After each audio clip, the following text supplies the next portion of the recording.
Welcome to the Sissy T-bridge combination working on the floor. Now there's two ways of learning this and we're going to approach both.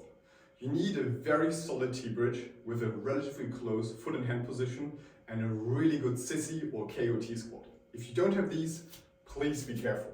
You also want to have the different progressions of the T-bridge Sissy mastered beforehand.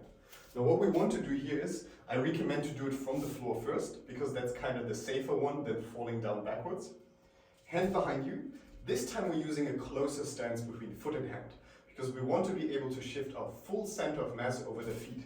And that's never going to happen when I'm here, but that's easily happening when I can push forward like this. Make sure you're not sitting like this, because it's very hard to stand up from this position, whereas this position allows me to get my hip very high. I can reach forward and get into a comfortable position.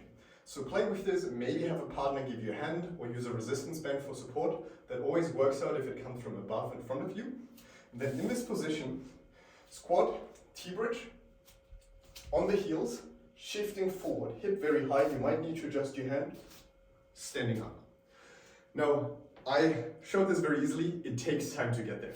You need really great hip extension. At all times we want to avoid this. If you get this down, this is like an absolute fail, it's not a rep. If it looks like this, or anything in between, like, this is horrible. Why is it horrible? It completely takes the tension in the anterior chain. We want this arch in the anterior chain, a really open sissy, no hinging at the hip. It's not stretching the right muscle, it's not transferring the force that we need for all of the advanced progressions. So for that reason, really take your time and make sure you can make this happen from the bottom up. And then you can learn to reverse it, because now you know you can safely get to the floor and back up. By eccentrically working sissy, going down there. Once you feel like you're even remotely close to the floor, you can start the rotation. Why not earlier? It's much harder to balance while spotting the floor than it is while staying center.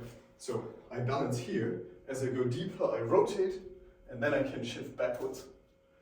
And you see I'm touching very close between my heels and my hands. It's a very tight T-bridge.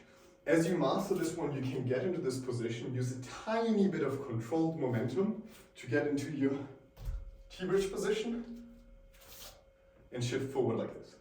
Takes a lot of time, no hinging at the hip, work carefully. It's one of the most amazing ways to get a lot of rotation through your anterior chain, especially left leg to right arm, right leg to left arm. Getting it down on both sides, and you have an amazing tool to use for the whole world of acrobatics. Any walkover will thank you 10,000 times just because you can do this skill. It's so much easier to do all of the cartwheels, walkovers, bridge skills